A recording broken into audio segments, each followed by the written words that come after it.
하나님의 말씀은 마태복음 7장 24절부터 27절까지 말씀 제가 봉독합니다. 함께 보시죠.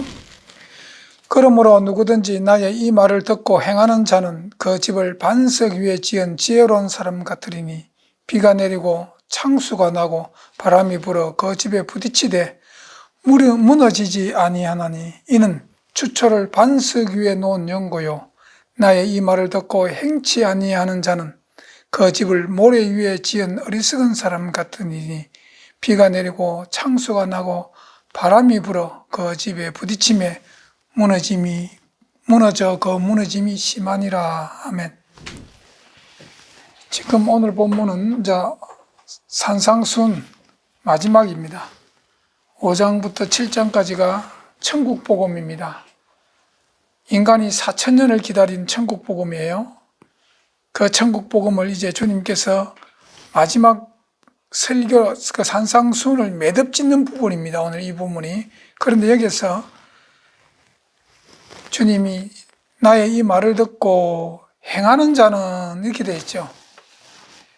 산상순이라는 건 천국복음은 그 당시에 주로 이 산상순을 주님께서 행했던 그 지역이 갈릴리입니다. 왜냐하면 주님이 갈릴리에서 성장했기 때문에. 그리고 산 위에서 지금 하는데, 그래서 거기에 많은 사람들이 왔는데 대부분 갈릴리 사람들이에요. 갈릴리 사람들인데 산상수훈은 굉장히 많은 사람들에게 감동을 끼쳤어요. 감동을 주었습니다. 그 천국복음이라는 것은 사람들에게 감동을 주는 거예요. 우리도 성경을 읽으면은 우리 그 성경 말씀이 우리 속에 감동이 돼 자리 잡지 않습니까? 왜냐하면 성경 자체가 뭐로 기록되어 있습니까? 하나님 말씀이 뭐로 기록되었다 그랬어요? 감동을 기록되기 때문에 그렇습니다. 그런데 많은 사람들이 이 산상순을 통해서 감동을 받았어요. 그래서 하나님의 율법과 하나님의 본성에 대한 위대한 원리를 깨달았습니다. 그 산상에서 예수님이 전하신 이 산상순을 통해 가지고 그 하나님의 율법과 하나님의 그 본성을 예수님께 전하신 그 말씀 속에 구체적으로 다 나타나 있거든요. 팔복부터 시작해 가지고 오늘 7장, 오늘 우리 7장 24절 전에 23절까지의 이 모든 말씀들에게 분명히 하나님의 율법과 하나님의 그 본성에 대한 위대함이 그대로 기록되어 있습니다. 예수님이 전한 말씀 속에 사람들이 그 감동을 받았습니다. 그런데 감동으로만 끝나버렸어요. 감동으로. 이 천국복음이 그 당시에 산상순을 듣던 많은 사람들에게 큰 감동은 되었지만 그 말씀을 그들의 삶에 지침으로 받아들이고자 하는 사람들은 거의 없었습니다. 오늘 이 시대의 기독교인들에게 하는 말씀입니다. 우리가 성경의 주옥 같은 진리의 말씀들을 듣고 설교를 통해서 듣고 또 책을 통해서 읽고 묵상하죠. 그런데 많은 사람들이 잘못된 오류에 빠져가지고 이 말씀대로 살기를 싫어하잖아요. 그런데 왜 그러면 이 사람들은 그렇게 예수님께서 전해주는 그 산상순의 그 깊은 천국복음의 감동을 받았는데 왜 그들의 삶 속에서 그것을 삶의 지침으로 삼고 예수님께서 말씀하신 그런 삶 자체를 살기를 거절했는가? 왜냐하면 그분이 가르치고 있던 예수님께서 말씀하신 산상순의 설교 내용이 그들이 가지고 있던 사상과 견해가 하고는 너무나도 반대되기 때문에 그렇습니다. 너무나도 부딪혔거든요. 그러면 제가 왜 오늘 이 시대의 기독교인들에게 하는 말씀 똑같은 거예요? 예수님께서 이 시대의 이 산상수는 진리예요. 오늘 우리에게 하는 말씀이에요. 지금 2000년 전에 갈릴리 그 산에서 예수님으로부터 직접 들은 사람들에게 하는 말이 아니라 이 시대의 예수님을 주로 모시고 있는 모든 기독교인들에게 하는 예수님의 말씀입니다. 그런데 예수님의 그 가르침이 자기들이 갖고 있는 생각과 사상과 너무나도 견해가 틀리고 너무나도 부딪히는 분이 많다 보니까 그분의 가르침에 순종하려면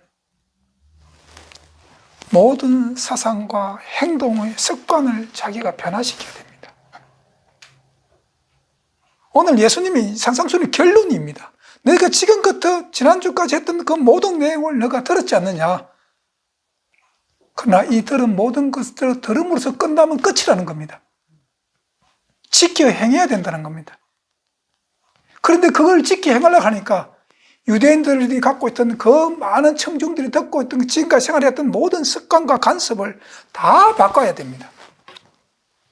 개혁이 일어나야 됩니다. 개인적으로 자기들 심령 속에 종교 개혁이 다시 일어나야 되는 겁니다. 신앙관이 바뀌어야 됩니다. 그 변화를 싫어합니다. 사람들은. 오늘날도 마찬가지죠. 그냥 일요일날 와가지고 성경은 분명히 1월이 아니에요. 안식일이에요. 그런데도 일요일날 성경책 끼고 들어가가지고 교회 가가지고 예배 드리고 오면은 자기 신앙생활 할 거 다 한 거. 하나님께서 하나님 그 예배 통해가지고 하나님께 예물 드리는 거. 그거로서 내가 하나님께 드리는 모든 신앙생활 전부 다 한 것처럼 받아들이잖아요. 그리고 요즘 크리스찬들이 성경 그렇게 열심히 묵상하는 자들이 별로 없습니다. 그냥 교회에서 전해지는 그 설교를 가지고 자기 신앙의 모태로 삼잖아요. 이 시대도 마찬가지입니다. 당시 랍비들이 전해주는 종교 지도자들이 전해주는 그것이 그들의 신앙관이었습니다. 그들이 그들이 전해주는 그 사상이 이 사람들의 사상이 되어버린 겁니다. 그런데 그걸 변화시켜야 되는 거예요. 그게 개혁이 일어나야 되는 겁니다. 예수님이 하신 말씀대로 살려면은 자기 심령 속에 개혁이 일어나야 됩니다. 그 변화가 두려운 거예요. 두 번째, 왜 예수님 말씀대로 살려고 하지 않는가? 감동은 받았는데, 두 번째, 내가 개혁을 하면, 예수님처럼 살려고 하면은, 당시에 종교 지도자들이 갖고 있던 신학관들과 전통 이런 것에 굉장히 부딪힙니다. 충돌을 해야 됩니다. 그렇죠? 그런 용기가 없는 겁니다. 예수님께서 산상수훈이 그게 천국복음입니다. 내가 천국복음으로 살려고 하면 그것을 순종하고 그것을 받아들이려고 하면 그 시대의 유대교가 가지고 있던 모든 종교 정치적 기반과 그들이 갖고 있는 그 세력과 충돌을 해야 됩니다. 그것을 가감히 벗어나고 그 충돌을 하더라도 내가 진리를 사모하겠다는 그런 용기가 없었던 겁니다. 그들은. 오늘 이 시대도 많은 크리스찬들이 용기 없는 신앙생활을 합니다. 그것 때문에 랍비들이 여러 세대 동안 지켜왔던 전통, 관습을 내가 무너뜨려야 되는데 무너질까 봐 그것이 두려운 겁니다. 그래서 차라리 그냥 많은 사람들이 믿는 그런 대로 믿다가 하늘나라로 가야지 하는 그런 것이 습관화되어 버렸습니다. 오늘 현 기독교가 이 범주에 들어가는 겁니다. 오늘날요 신앙생활 하시는 많은 분들이 그냥 옛날에는 뭐 개척교회 가가지고 헌신하고 봉사하고 막 그렇게 하는 것이 참 그러면서 하나님을 섬기고 예수 그리스도를 섬기고 이런 것에 대한 그 신앙의 즐거움이 있었지만 요즘은 그렇지 않습니다. 어떻게 하든지 큰 교회 가가지고 그냥 예배 드리는 시간에 예배만 드리고 나와서 나머지는 내 생활을 갖는 것. 그래서 교회도 빈익부, 부익부 현상이 뚜렷하게 나타나는 것이 현대 교회입니다. 그래서 개혁을 하지 못하는 겁니다. 종교 개혁을 못하는 겁니다. 오늘 주님께서 그렇기 때문에 나의 이 말을 듣고 행하는 자는 그 집을 반석 위에 지은 지혜로운 사람 같으니라고 이야기를 하고 나서 그리고 25절에 보면은 비가 내리고 창수가 나고 바람이 불어 그 집에 부딪히며 무너지지 아니하나니 이는 주축을 반석 위에 넣은 용고라 이렇게 이야기했죠. 자, 이 배경은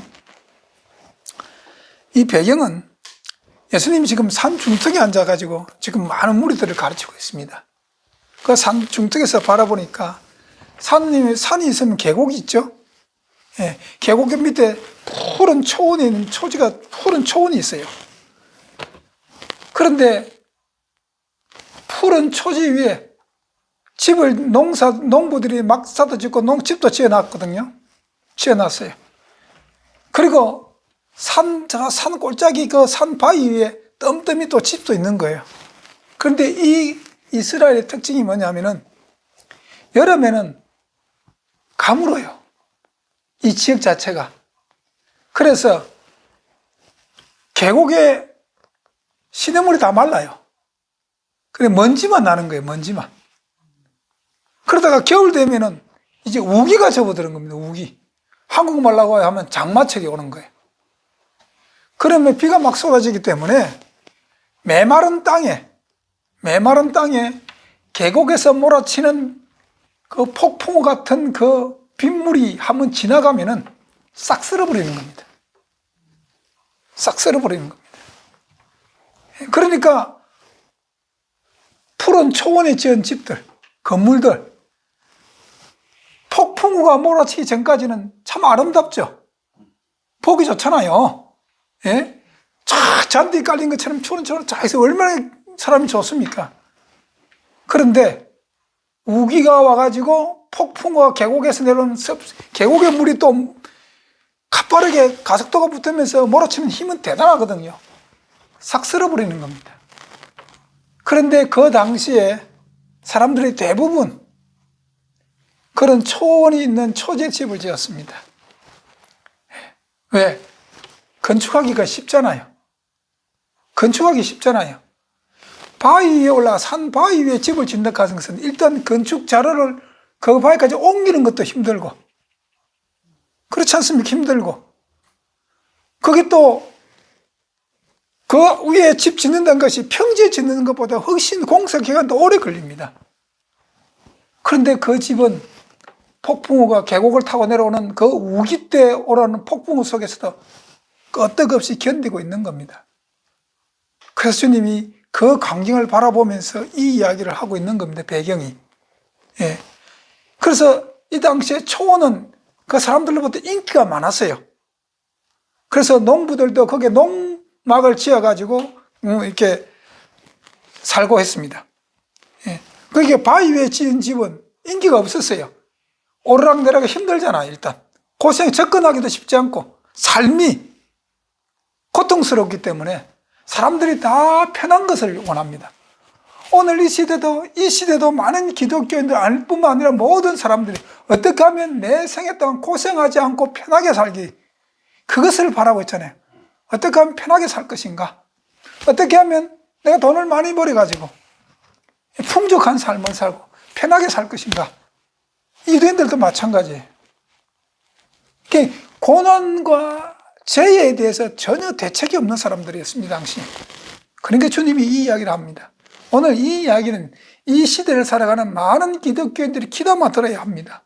우리는 아직 계시록에서 말씀하고 있는 7번째 재앙이 남아 있습니다. 그렇죠? 다니엘서에 의하면 뭡니까? 결국 이래 없는 환란이라고 이야기하고 있습니다. 그게 오늘 이 본문의 말씀을 빌리면 비가 내리고 창수가 나고 바람이 불어 그 고난입니다. 계곡에서 휩쓸려 내려오는 그 엄청난 파괴력을 지닌 그 물길 앞에 모든 것이 쓸려가듯이 마지막 7번째 재앙이 오을 때 이 세상의 모든 풍습들이 다 실려 내려갈 겁니다. 그러나 바위 위에 지은 집은 바람과 폭풍우가 몰아쳐도 그 엄청난 파괴력을 지닌 계곡에서 흘러내려오는 그 물결이 부딪혀도 안전하다는 겁니다. 이상이 없다는 겁니다. 예수님께서 내가 너에게 한 말, 그게 많은 관중들에게 예수님께서 가르친 이 산상순을 받아들이고 그것을 품성과 생애의 기초로 삼는 그런 사람들을 반석 위에 집을 지은 사람과 같다라고 오늘 본문은 그 이야기를 합니다. 왜 그럴까요? 뭐 때문에 주님은 오늘 이렇게 이야기를 할까요? 자, 기독교 신앙관, 오늘 이 시대를 살아가는 많은 기독교인들이 가슴 속에 새겨야 할 말씀은 기독교 신앙관이 무엇인가 하는 겁니다. 기독교는 누구를 믿는 겁니까? 기독교는 하나님의 말씀을 믿는 겁니다. 기독교의 신앙관의 근본 뿌리는 말씀입니다. 그러면 기독교는 예수를 믿는 종교죠. 예, 맞습니다. 요한복음 1장 1절에 태초에 말씀이 계시니 그 말씀이 하나님과 함께 계셨으니 그 말씀이 곧 하나님이시라. 그 말씀이 예수님이시에요. 또 요한복음 1장 14절에 말씀이 육신이 되어 우리 가운데 거하시매라고 표현합니다. 그 말씀이 육신이 되어 우리 가운데 거하시는 분이 누구예요? 예수 그리스도인 것입니다. 그러면 기독교 신앙관의 근본 뿌리가 뭐냐? 말씀입니다. 예. 그런데 지금 그 말씀을 농축해가지고 천국복음을 전하는데 그것을 받아들이고 품성과 생애의 기초로 삼는 자들이 거의 없다는 겁니다. 거의 없다는 겁니다, 이 시대. 이 시대, 예수님 당시뿐만 아니라 현 시대에도 하나님의 말씀, 예수님께서 우리에게 전해주신 이 천국복음의 진정한 말씀의 뜻을 깨닫고 그것을 내 삶에 적용시켜서 내 품성을 변화시키고 내 생애에 예수님처럼 사는 그런 삶을 살기를 싫어한다는 겁니다. 예. 오늘 예수님께서 오늘 본문을 통해서 우리에게 확실하게 증거하고 있는 겁니다. 너희가 이 말씀대로, 이 말씀을 받고 이 말씀대로 살지 않으면 다 무너진다는 겁니다. 비가 오고, 여러분, 여기 지금 비가 오고 창수가 나고 바람이 불어부딪힌다. 여러분, 저는 오늘 이 본문 말씀을 이렇게 설교하려고 생각하면서 아침에 좀 묵상을 할 때 어떤 생각이 드는, 7번째 재앙이 불어닥칠 때에 이 땅에 과연 반석 위에 지은 그런 성도가 몇 명이나 있을까? 몇 명이나 생존할까? 그거 생각할 때 굉장히 뭐랄까, 가슴이 좀 답답했어요. 오늘 이 시대의 사람들도 이 예수님 당시 유대인들처럼 그저 편하게 살려고, 그저 내 거 변화시키기 싫어합니다. 개혁 싫어합니다. 그냥 오늘 어제 그랬던 것처럼 오늘 이렇게 살고 오늘 그렇게처럼 내일도 그렇게 살기를 원하죠. 그러나 분명한 것은 기독교 신앙은 말씀을 믿는 겁니다. 전통이 아닙니다. 신학이 아닙니다. 그 말씀을 받아들이고 순종하고 행하는 것이 기독교입니다. 자, 우리 성경 구절 좀 찾아봅니다. 구약 성경에는 이게 대해서 뭐라고 하느냐? 이사야 40장 8절 봅니다.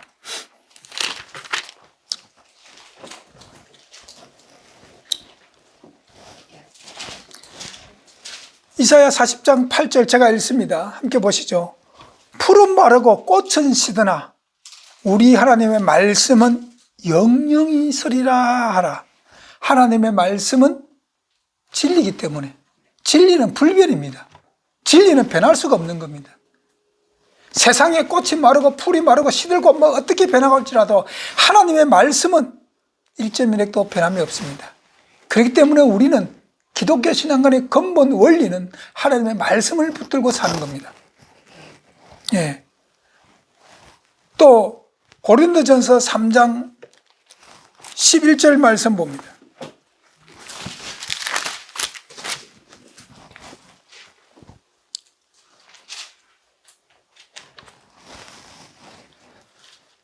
제가 읽습니다. 함께 보시죠. 이 닦아둔 것 외에 능히 다른 틀을 닦아둘 자가 없으니 이 터는 곧 예수 그리스도라. 우리의 신앙의 근본 근본 터, 우리가 어떤 터 위에 집을 지어야 되는가? 예수 그리스도의 터 위에 집을 지어야 되는 겁니다. 예. 칼빈이 터 위에, 웨슬레이 터 위에, 알미니언 터 위에 집을 짓는 것이 아니라 예수 그리스도 터 위에 지어야 되는 겁니다. 다시 말씀드리면 하나님의 말씀으로 다시 돌아와야 되는 겁니다.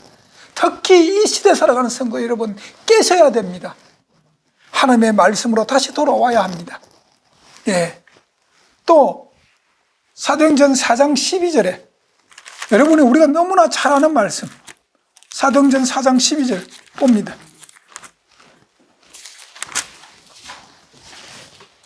제가 읽습니다. 함께 보시죠. 다른 이로서는 구원을 얻을 수 없나니 천하 인간의 구원을 얻을 만한 다른 이름을 우리에게 주신 일이 없음이라 하였더라. 인간은 누구터로 말미암아 구원을 받습니까? 예수 그리스도. 인간을 구원하는 터는 예수 그리스도입니다. 예수 그리스도.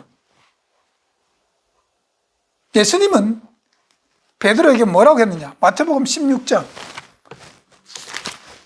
또 봅니다. 마태복음 16장에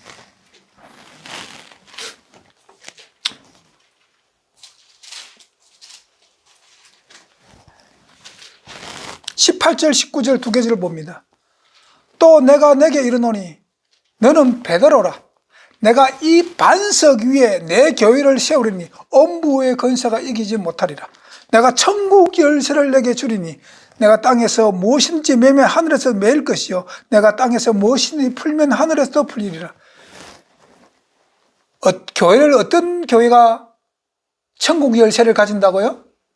반석 위에 세운 것. 이 반석이 누구십니까? 예수 그리스도입니다. 네. 오늘 마태복음 7장에 예수님께서 반석 위에 지은 집이라고 하는 것은 예수 그리스도께서 산상순을 통해서 전달해 주신 천국 복음을, 그 복음의 뜻을 깨닫고 예수 그리스도의 품성을 닮아가면서 예수 그리스도를 구주로 모시고 사는 그 모든 자들, 그런 자들에게 천국 열쇠가 주어진다는 것입니다. 이걸 잘못 이해한 교회가 캐톨릭입니다.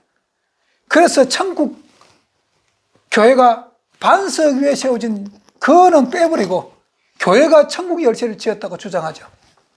교회라고 다 천국 열쇠가 주어지는 거 아닙니다. 예수님 터 위에 세워진 교회, 하나님의 말씀의 터 위에 세워진 교회와 천국 열쇠가 주어지는 겁니다. 예, 기억하셔야 합니다. 오늘날 우리가 유대인들처럼 하나님의 말씀보다는 장로의 유전, 각 교단의 교리나 신학으로 신앙생활을 하는 분들이 굉장히 많고 또 그렇게 신앙생활을 하기를 원합니다. 예수님 당시 이 시대에 산상수훈에 듣던 그 설교를 듣던 예수님의 설교를 직접 듣던 이 유대인들도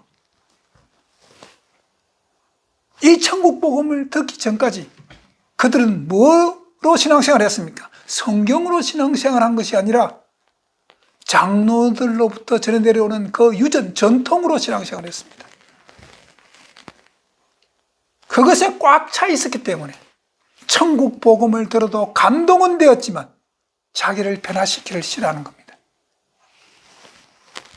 그렇기 때문에 신앙생활을 어떻게 하느냐에 따라서 내가 하늘나라 가느냐 못 가느냐 달려있는 겁니다.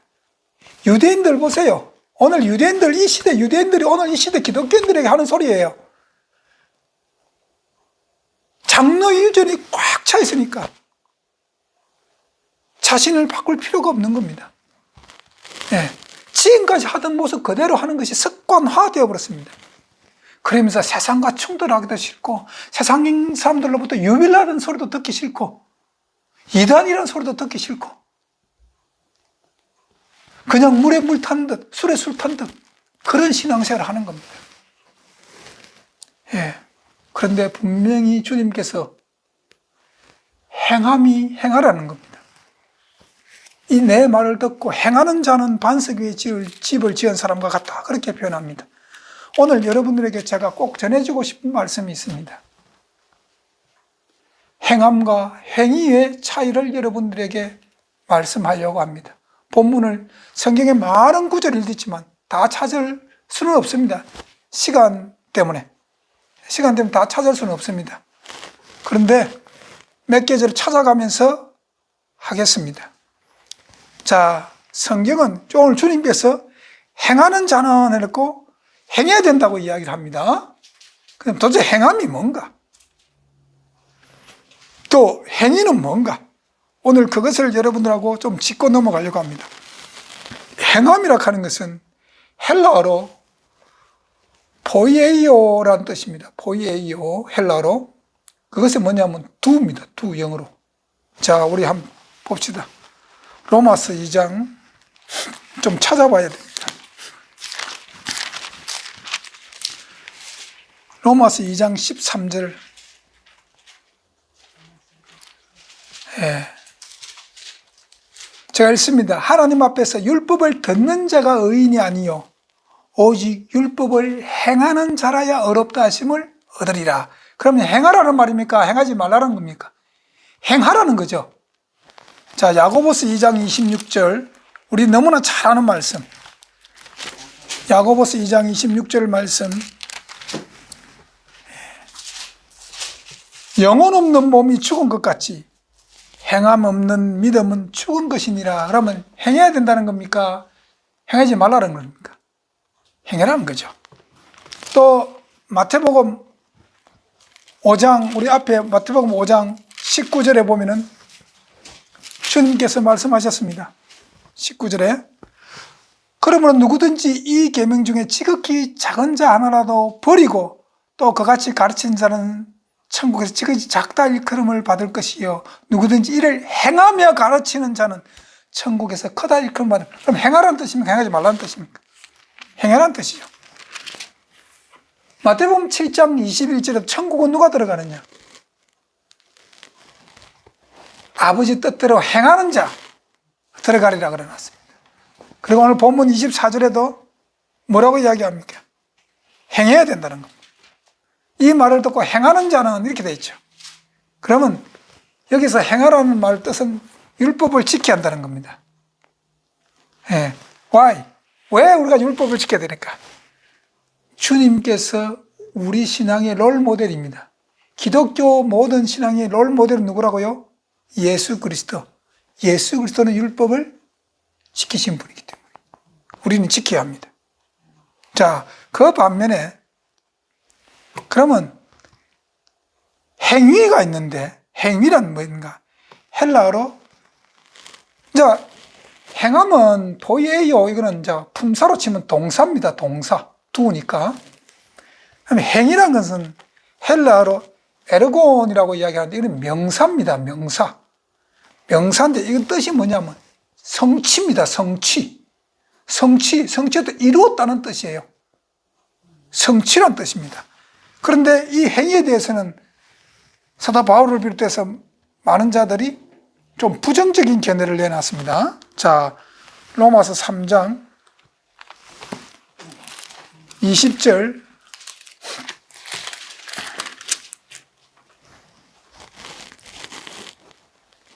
그러므로 율법의 행위로는 그 앞에 어렵다 하심을 얻을 육체가 없나니 율법으로는 죄를 깨담이라.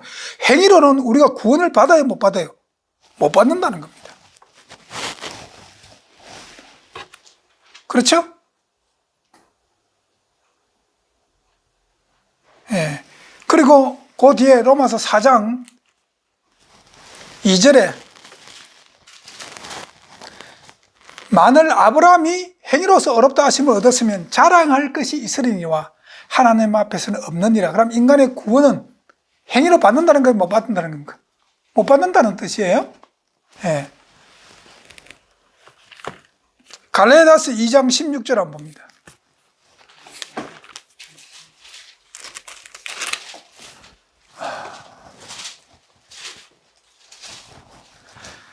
사람이 어렵게 되는 것은 율법의 행위로서 난 것이 아니요 오직 예수 그리스도를 믿음으로 말미암은 줄 아는 거로 우리가 그리스도 예수를 믿나니 이는 우리가 율법의 행위에서 아니고 그리스도를 믿음으로 어렵다함을 얻으려 함이라. 율법의 행위로서는 어렵다함을 얻을 육체가 없느니라. 그럼 인간의 구원은 행위로 받습니까? 믿음으로 받습니까? 믿음으로 받는 거. 자, 그런데 이 에르곤이라는 명사는 뜻이 이루었다, 성취입니다. 성취. 유대인들의 신앙과는 유대인들을 왜 우리가 이 시대에 율법주의라고 하느냐? 그들의 신앙관이 어떤 신앙관이기 때문에 우리가 율법주의라고 하는가? 깊이 한번 생각해봅니다. 유대인들의 신앙관을 잘 우리가 알 수 있는 본문이 누가복음 18장입니다. 율법주의를 잘 알 수 있는 것이 누가복음 18장 바리새인과 세리의 기도입니다.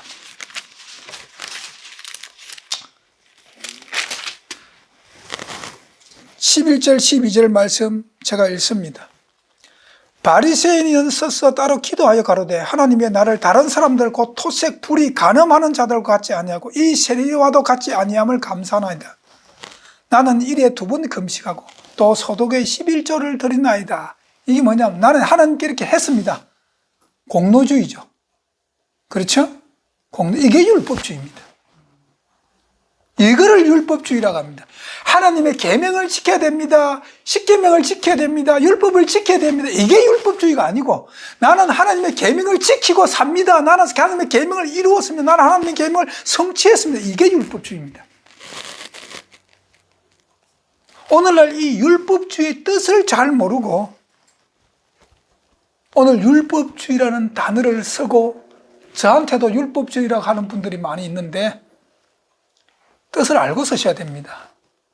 그렇게 율법주의라는 것은 자신의 힘으로 내가 하나님의 계명에 순종하고 내 그 순종의 대가로 구원을 이루는 것이다. 이게 율법주의자입니다. 에르곤 뜻이 그겁니다. 지금 바리새인은 지금 기도할 때 자기가 하나님 앞에 한 것을 쭉 나열하지 않습니까? 내가 이런 삶을 살았다고 쭉 이야기하고 있지 않습니까? 이게 율법주의예요. 이게 율법주의입니다. 우리 율법주의, 행위와 행함의 차이를 정확하게 알아야 합니다. 예. 그러면 자신의 힘으로 하나님의 계명을 지키고 하나님 말씀에 순종하려고 하면 뭐가 빠져요? 누가 빠져요? 예수 그리스도가 빠져나가는 겁니다. 그렇죠? 예수 그리스도가 빠지는 겁니다. 그러면 인간이 예수 그리스도 외에 인간이 제삼 받을 길이 없잖아요. 인간의 제 문제는 오직 하나님의 은혜, 예수 그리스도의 십자가의 공로로 우리가 제사함을 받습니다. 그렇죠? 그런데 이 사탄이 말이에요. 그걸 너무나 잘 알기 때문에, 사탄이 너무나 잘 알기 때문에 예, 율법주의를 교회에 딱 심어놓은 겁니다. 심어놓은 겁니다. 왜냐하면 예수 믿으면 구원받은 거 알거든요. 어렵게 되는 거 알거든요. 그러면 인간이 구원받지 못하는 것은 예수 그리스도를 안 믿으면 되는 거예요. 안 믿는데 그러면 세상 사람들은 방탕하면 또 거기도 안 되니까 교회를 침몰시킬 수 없으니까 사탄의 전략을 말하면 야, 구원은 예수 안 믿어도 하나님의 계명을 지킴으로써 구원받을 수 있다는 겁니다. 그래서 인간의 자기 능력, 자기 힘으로 하나님의 계명과 율법을 지킬 수 없고 그게 순종하여 내가 구원을 성취했다. 이게 율법주의입니다. 그런데 한 가지 문제가 있죠. 인간이 스스로 구원을 얻을 수 있을 만큼 하나님의 계명을 지킬 그런 선한 그런 본성이 그만큼 선한 그런 본성을 가진 사람이 있습니까? 없습니다. 그러나 마귀는 끊임없이 예수 믿으면 구원받는 거 알아요. 구원받는 거 압니다. 그래서 율법주의를 심어놓은 겁니다. 예, 율법주의. 근데 율법주의 신앙관의 문제가 뭐냐? 행위 구원론, 쉽게 말하면 율법주의 신앙관 하면 이게 뭐냐면 행위 구원론의 문제가 뭐냐? 똑같은 겁니다. 행위라서 구원받으려고 하는 사람들. 문제가 뭐냐면 내가 스스로 하나님의 계명과 말씀을 지킬 능력, 그런 선한 마음이 내게 없어요. 그러다 보니까 내 자신의 힘으로 열심히 하나님의 계명을 지켜보려고 노력은 해봤지만 결국 실패합니다. 마귀는 이걸 알아요. 마귀는 인간이 철저하게 하나님 앞에서 실패하기를 바라는 존재가 마귀입니다. 그렇죠? 마귀입니다. 그래서 마귀는 교회 율법주의를 심은 거예요. 마귀가 심은 거예요. 나도 열심히 지키려고 해봤지만 결국 안 된다. 실패했다. 그러면 인간은 어떻게 자기를 스스로 위로하느냐? 그 다음 위로가 뭐냐? 사람이 죄를 이긴다는 것은 불가능하다. 실패했기 때문에, 자기 스스로의 능력이 실패했기 때문에 불가능하다. 그러면 이제 하나님은 항상 선하시고 하나님은 사랑이시다는 하나님의 그 본적은 또 이론적으로 알아가지고 또 그다음 뭐라 그러냐, 하나님께서는 인간이 할 수 없는 것을 요구하시는 그런 분이 아니시다. 또 이렇게 갑니다. 그 다음 단계가. 그 다음 또 뭐라 하냐면, 하나님의 계명과 계명에 대한 순종은 우리 구원과 전혀 관계가 없다. 구원은 오직 예수 그리스도를 말미암아 믿음으로 말미암아 구원에 성취하는 것이지 계명을 지키는 거하고 안 지키는 거랑 관계없다. 이렇게 되는 거예요. 이게 아주 마귀가 교묘하게 율법주의를 교회 내에 심어가지고 사람들을 여기에 다 빠뜨려 있습니다. 오늘 이 시대 많은 기독교인들이 이렇게 빠져 있죠. 그래서 율법을 지키고 계명을 지켜야 된다 그러면 다 그런 사람들을 향해서 오늘 교회나 기독교인들이 다 뭐라고 손가락질 합니까? 저 사람 율법주의라고 합니다. 네. 그래서 율법주의 신앙관을 받아들인 사람들이 이런 논리, 열심히 해봤는데 실패했다. 인간은 죄를 이기는 것은 불가능하다. 하나님이 사랑이시기 때문에 인간에게 구원을 조건으로 인간이 할 수 없는 것을 요구하시는 그런 분이 아니다. 하나님 사랑이신 분이기 때문에. 그리고 그렇기 때문에 인간의 구원은 계명하고 아무 관계가 없다. 인간의 구원은 오직 믿음으로 구원받을 수 있다. 이렇게 이야기합니다. 그래서 율법주의를 받아들이는 많은 사람들은 품성의 변화, 성화가 없고 더욱더 많은 죄를 범하는 삶을 사는 오류에 빠지고 사는 겁니다. 오직 믿음만 강조하죠. 행함이 빠져버리는 오류를 범하고 있는 겁니다. 그런데 참된 믿음, 성경에서 말하는 참된 믿음은 믿음과 행위가 서로 부딪히거나 상반되는 것이 아니라 올바른 믿음은 항상 순종이라는 선한 행위를 생산해냅니다. 진짜 하나님의 사랑을 깊이 내 영혼생에 깨닫고 정말 거의 하나님의 무한의 사랑에 감동받았으면 내가 하나님의 그 은혜에 보답하고 살고 싶은 그런 욕구가 나오지 않습니까? 우리에게. 이게 올바른 믿음입니다. 마귀는 율법주의를 통해서 오직 믿으면 다네 행위를 빠져버리고 반쪽짜리 믿음만 심어놓았는데 오늘 많은 기독교인들이 거기에 다 그 오류에 빠져 있다는 겁니다. 믿음과 행위는 서로 분리될 수 없는 것입니다. 서로 한 덩어리입니다. 서로 협력하는 겁니다. 네. 그래서 이것을 야고보서 기자가 그 이야기를 하고 있는데, 야고보서 전체가 행함이 없는 믿음은 죽은 믿음이라고 했습니다. 이 당시 야고보 기자가 이 야고보서를 쓸 때 많은 사람들이 사도 바울이 그 오직 믿음으로 이신칭에 대한 것을 오해해가지고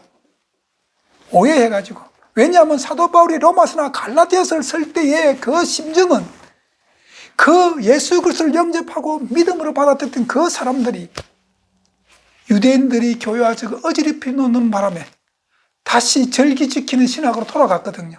행위로 돌아갔거든요. 그래서 행위로 구원받으려고 하는 그런 걸로 다 돌아갔단 말입니다. 그래서 사도 바울이 아니다. 인간이 구원받을 수 있는 것은 예수 그리스도의 믿음으로 말미암아 구원받을 수 있다. 그렇게 이야기하다 보니까 그 부분만 또 해가지고 그러면 다 행위를 다 내팽개쳐버린 겁니다. 그래서 야고보서가 아니다. 올바른 믿음은 행위와 서로 협력하는 것이고 행위가 반드시 뒤따르는 것이다. 그것을 강조한 것이 야고보서입니다. 사도 바울 서신서 보십시오. 행위를 부정하지 않습니다. 행위를 얼마나 인정합니까? 예. 우리 그러면 행함은 우리가 어떻게 행할 수 있는가? 예. 우리는 율법주의자가 아니라 우리는 행위로 구원받는 행위 구원론자가 아닙니다. 기독교인은. 그러나 우리는 하나님의 계명과 말씀에 순종해야 됩니다. 주님께서 오늘 본문에 말씀하지 않습니까? 내 말을 듣고 행하는 자는 반석 위에 집을 지은 자와 같다고 말씀하고 있지 않습니까? 그러면 주님께서 행해란 말입니까? 행하지 말라는 말입니까? 행해란 뜻입니다. 그러면 어떻게 우리가 하나님의 율법과 계명을 지키며 행할 수 있는가? 첫 번째, 하나님의 은혜를 받아들여야 합니다. 그냥 내가 오늘부터 예수 믿겠습니다, 나 교회 다니겠습니다, 이게 하나님의 은혜를 받아들이는 것이 아니고, 하나님의 은혜는 내가 어찌할 수 없는 내 죄로 말미암아 하나님과 내가 원수됐던 사이를 내가 이 죄 문제를 해결해가지고 하나님과 화목되는 겁니다. 하나님의 은혜는 우리에게 그거거든요. 우리가 하나님과 원수됐던 우리를, 죄 문제를 해결함으로 말미암아 우리를 하나님과 화목하게 하는 거잖아요. 그것이 하나님의 은혜입니다. 이 하나님의 은혜를 받아들여야 합니다.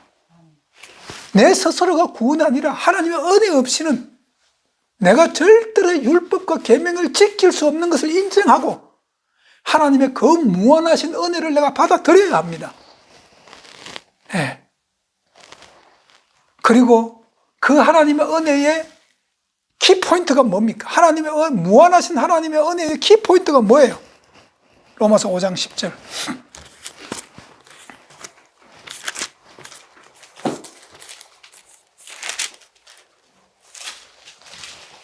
제가 읽으면 함께 보시죠. 곧 우리가 원수 되었을 때에 그 아들을 죽으심으로 말미암아 하나님으로 더불어 화목되었은즉 화목된 자로서는 더욱 그의 살아심으로 인하여 구원을 얻을 것이라. 하나님의 은혜의 키포인트는 예수 그리스도의 십자가 사건입니다. 예수 그리스도의 십자가는요, 인간의 죄를 사는 능력이 거기서 나오는 겁니다. 그렇죠? 이 하나님의 은혜입니다. 우리의 죄값은 사망을 요구합니다. 하나님의 은혜는 우리의 죄값으로 말미암아 독생자 예수 그리스도를 주겠다는 겁니다. 우리 죄값으로, 내 죄값으로 말미암아 그것을 받아들이는 겁니다. 그것을 깨닫는 겁니다. 그것을 인정하는 겁니다. 그리고 십자가의 은혜는 또 한 가지 있는데 죄를 이길 능력을 줍니다. 죄를 사할 뿐만 아니라 죄를 이길 능력을 주는 것이 십자가입니다. 예. 또 우리가 어떻게 그러면 율법을 지킬 수 있는가? 예. 하나님의 은혜를 받아들이고 하나님의 은혜를 깨달아야 됩니다. 그리고 또 성령의 능력을 의지해야 됩니다. 로마서 8장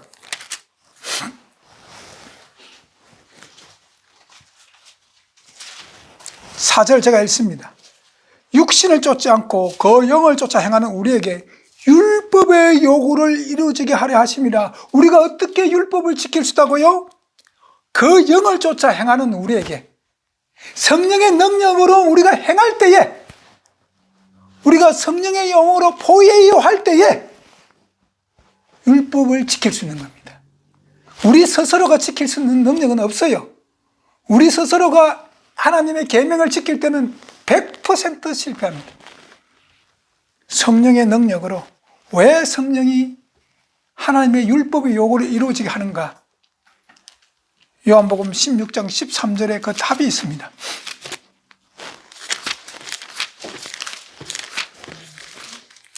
요한복음 16장 13절에 예수님께서 하신 말씀입니다. 제가 읽습니다. 함께 보시죠. 그러하나 진리의 성령이 오시면 그가 너희를 모든 진리 가운데로 인도하시니 그가 자의로 말하지 않고 오직 듣는 것을 말하며 장래의 일을 너희에게 알리시리라. 성령이 우리를 어떻게 한다고요? 진리 가운데로 인도합니다. 진리가 누구세요? 예수 그리스도. 요한복음 14장 6절에 내가 곧 길이요 진리요. 우리를 예수님처럼 살게 하는 겁니다.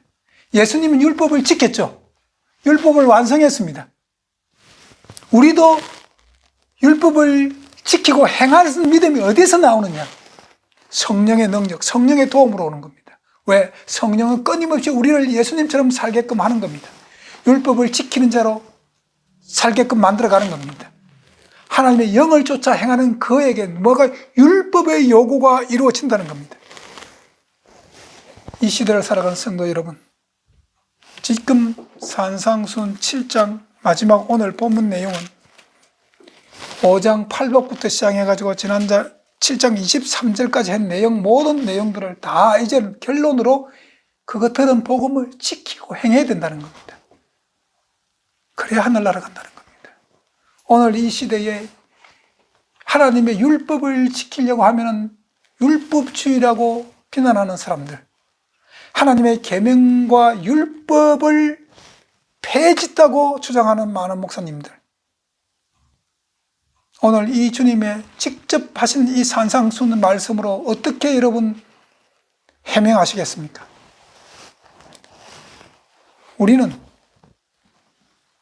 우리에게 남아있는 7번째 재앙을 이기기 위해서는 우리는 오늘 이 시대를 살아가면서 철저하게 예수님의 틀을 닦아야 합니다.